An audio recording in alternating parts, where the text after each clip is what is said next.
Chewing elk, Comanche, 1872.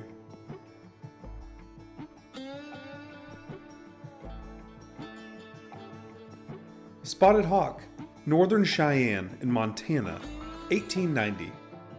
The photo is by Christian Barthelmess. Source is Montana Historical Society. The next one is Curly. He's a crow. 1883 is when this picture was taken. The photo is by Frank J. Haynes, and the source again is Montana Historical Society. The next picture is of Black Bear making a speech. Black Bear was a Blackfoot.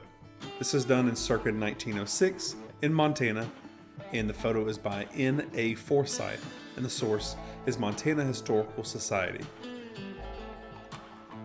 This next photo is of a Salish family in Montana again, early 1900s, and the photo is by Frank H. Nowell. Source is Yale Collection of Western Americana. The next photo is Pretty Horse, daughter of White Bull, Sioux, again Montana, circa 1861 to 1881. Photo was taken by Stanley J. Moreau. Source is Montana Historical Society. The next is an Arapaho man, unknown name, but in 1898 this is taken in Wyoming. Photo is by Baker and Johnson, and the source is University of Wyoming, the American Heritage Center. The next photo is of a Lakota man in 1895 to 1899 in South Dakota. The photo is by Jesse H. Bratley. Source is Denver Museum of Nature and Science. The next one's about an unidentified man from Taos. We think he's Pueblo, and this is taken by F.E. Evans of the 1900s. The following picture is Frank Howling Wolf of Cheyenne, taken in 1913 by a man named Williams. This is a source from Princeton Digital Library.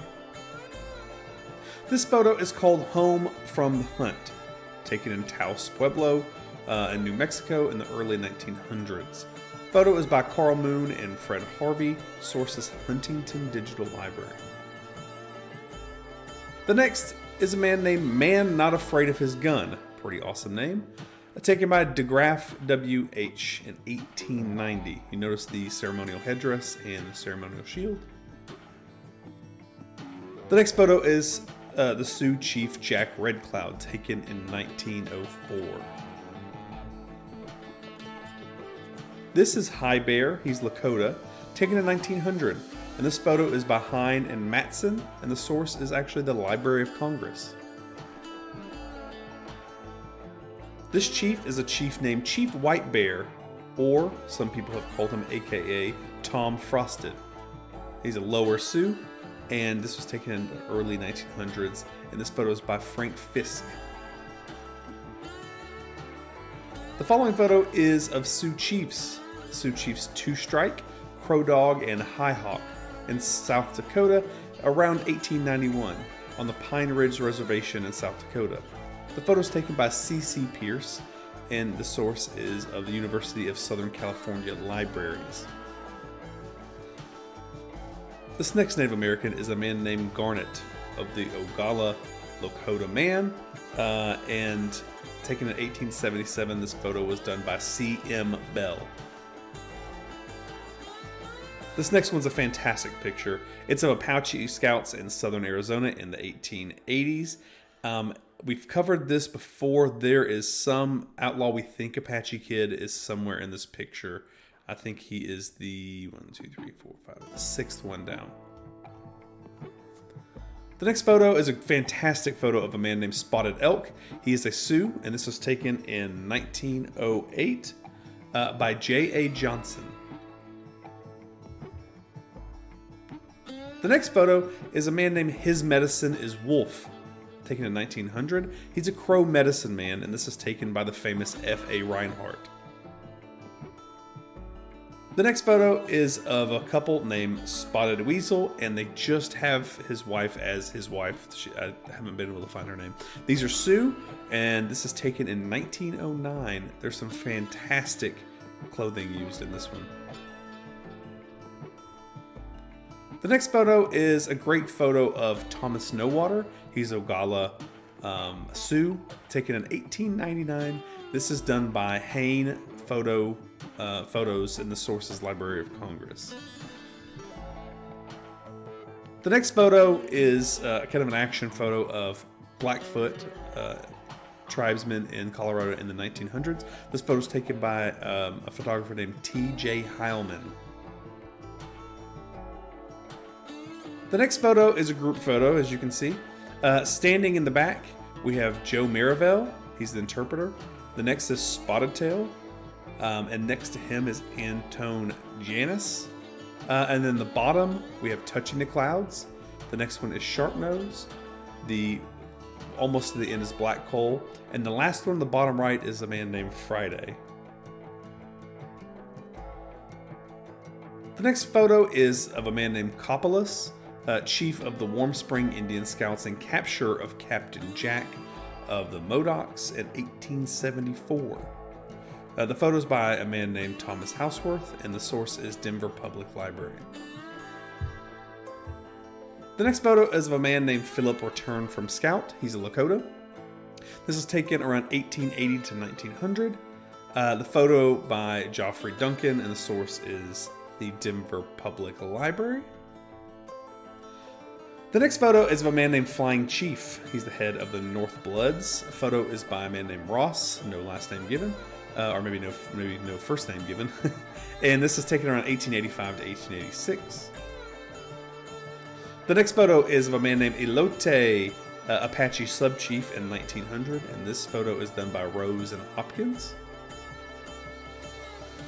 The next photo is of a man named Kicks the Iron. He's a Sioux from the early 1900s. And this photo is again by F.B. Fisk, and this is from the State Historical Society of Nebraska. The next is a man named Shout At, an Oglala Sioux man in 1899, and this one is done by Hine Photo. So this next photo, I wasn't able to find actual names of each one of these individuals. We know that they were four brothers. They look a lot alike. They look like they're from the same family. So it's four brothers of the Kilcahoct Band of the Pawnees in 1875 to 1885. And this photo is done by William Henry Jackson. This fantastic photo is of a man named Baby Lone. He's a Kickapoo medicine man in 1917. The next photo is of the famous Taos. If you go there, it's fantastic. You could almost see that the Taos buildings mimic the mountains in the background. This picture is taken in 1878 in New Mexico, in Taos, obviously. The photo is by B.H. Guernsey, and the source is the Princeton Digital Library. This beautiful picture is of a prize beauty contestant in Pendleton, Oregon Roundup in 1925. The photo is by Frederick Allen Williams, and the source is NYPL, which I'm going to assume is New York Public Library. The next photo is of a Paiute girl in 1900 in Yosemite, California. The photo is by D.B. Austin, and the source again is New York Public Library. This man is named White Buffalo. He was a Cheyenne. He was born in 1862 and died in June of 1929. The next fantastic photo is of a Northern Cheyenne Chief American horse circa 1910. I'm assuming he's smoking a peace pipe. It looks pretty spot on. The next beautiful woman is Yellow Buffalo Woman. I couldn't find any extra info other than her name about her tribe, but we know her name is Yellow Buffalo Woman. This little girl is named Prairie Bird, and I don't know if she was born then, but this photo is taken in 1905. The following picture is of a man named Two Leggings. He's a crow, early 1900s, and the photo is by Richard Throssell. The source is University of Wyoming American Heritage Center. This family is Andrew Valor. He's a Cree, and his wife, Kutani, and their two children inside of a lodge of the Flathead Reservation in northwestern Montana in 1912.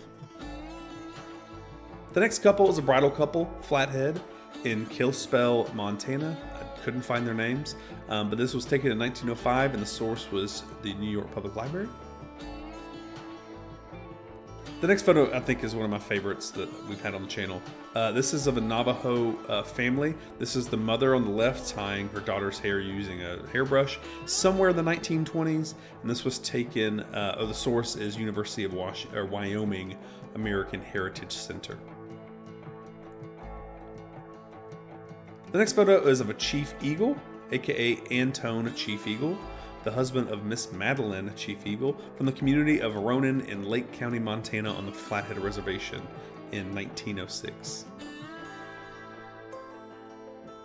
The next photo is of crow he wears on the neck, or crow collar, and his wife and family by their lodge in the camp of the Sarkee Reserve, number 145 near Calgary in southern Alberta in 1885.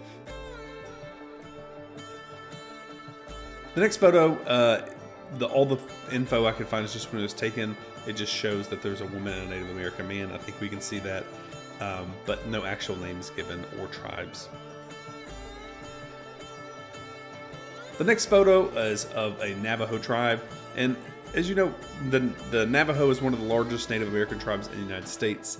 It has roughly 300,000 members and a vast territory of 71,000 square kilometers across Arizona, Utah, and New Mexico.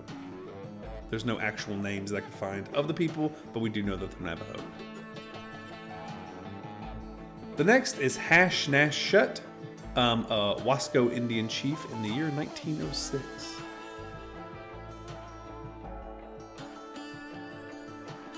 The next photo is fantastic. This is of a Chippewa in 1908, and the photo is by Roland Reed. The next photo is Mrs. White Elk. She's a Cheyenne, taken in 1879. The source is Douglas Kenyon Collection. This man's name is Plenty Coues. He's a Crow, and he lived from 1848 to 1932. This next man is an Apache man in 1872. The photo is by W.S. Soule, and the source is the Heard Museum. This man is a Crow. His name is Spies on Enemy, and this was taken in 1898. This next photo is one of my, I don't know if it's my favorite name, but it's one of the most unique names I've seen through the studies of this channel. This man's name is White Man Runs Him. He's a Crow, and this was taken in 1910. The photo is by Delancey W. Gill, and I always wonder how you would get a name named White Man Runs Him as look like a high-ranking member of the Crow community. This next photo is a man named Black Jack, a freighter for the government at Fort Defiance, and this was taken in 1900 in Arizona, and the photo is by Frederick Monson.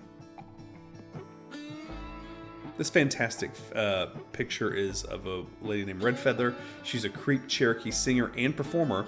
This picture was taken around 1920 or 1930, and the source is the Denver Public Library.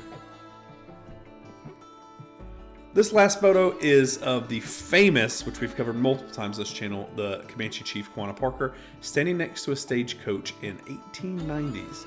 You can see he is not in any traditional wear other than his long braids, and he is dressed in Western wear with the Western pocket watch and the jacket and the hat, look like the boots. So he's embracing his title as chief of the Comanche on the reservation. I've been wanting to remake this video for a while now. One of the most popular videos on this channel was the oldest recorded video of Native American tribes. But there was no context to it. I just put it on the channel and it did well. But I wanted to make another video and actually have some background to why these dances were done, who they were, and what tribe it was. So we'll start with actually the first one of the two because they actually are related. So the Buffalo Dance, this first one is called the Buffalo Dance or the Bison Dance, is a yearly dance celebration for many Native American Plains tribes. The Cheyenne, the Pawnee, the Omaha, and specifically here, the Sioux. So this festival typically happens when buffalo herds return and includes a big feast and a dance where like some of the men would wear buffalo and other animal skins. And they did this because the buffalo and bison were very crucial parts to their society, and they had to make sure they did everything they could to have the herd return to provide enough food and resources. So this first video was shot in 1894. It's a 16-second. I'm going to have it on repeat. But the original 16 seconds, it's in black and white and silent film because we're still in the silent film era. And it's called The Buffalo Dance Shows. The Buffalo Dance, and it shows people doing their traditional dances. And it's known as the earliest film that we know of Native American tribes. And the Buffalo Dance isn't just a standalone festival. It can be part of bigger ceremonies like the Sun Dance. In some communities, it's even like a dance linked to healing, where they call on the spirit of the buffalo to actually cure the sick. So the next video, and I'm putting them together because they are related. So this first video was shot September 24th of 1894, and it was shot at Edison's Black Maria studio in West Orange, New Jersey. But per film historian C. Musser, who is an Edison film historian, this footage was actually shot the same day. The Buffalo Dance was actually shot the same day as this next film, which is the Ghost Dance. And they came to the studio, then the Sioux put their full regalia on, and then they did these traditional dances on film. So I haven't found anything about why they did that. Could be for awareness of, bringing information of what the tribes were. Could be for like the Ghost Dance, which I'm about to go over, was done for Buffalo Bill's Wild West show, so it could be advertising. But they came into an actual studio, so when it looks like it's not out in the wild, it isn't. And I've posted this video and pictures in the past where people have made comments saying, oh, their color looks off, and this looks like this other way. This is the earliest, some of the earliest film we have. It's not, shot in any modern technology. We're still, a long way away from, actual movies. So, it shot in 1894 and then being restored and kept preserved till now. There's going to be some wear down of the film. So it's not some different. It's Sioux peoples showing their traditional dances. So to go into the Buffalo Dance, the Ghost Dance, the second video. So they talked about these native peoples as show Indians, and they're mainly actors from the Plains nations like the Lakota, the Dakota, the Nakona, known as what the Sioux people are. And it took place in the Wild West shows, not just Buffalo Bills, but there was a lot of Wild West shows going on right now. They wanted to show people on the East Coast back, in St. Louis and Philadelphia. They wanted to show them what was happening out in the Wild West, places where they couldn't. They just hear stories. So they would literally bring shows of like Custer's Last Stand. They'd bring that to them and show them this is what happened in real time, and they'd use these show Indians to represent them. So they're usually hired to be like staged Indian races in supposed historical battles, often portrayed like savagery and wildness in attack scenes against white people.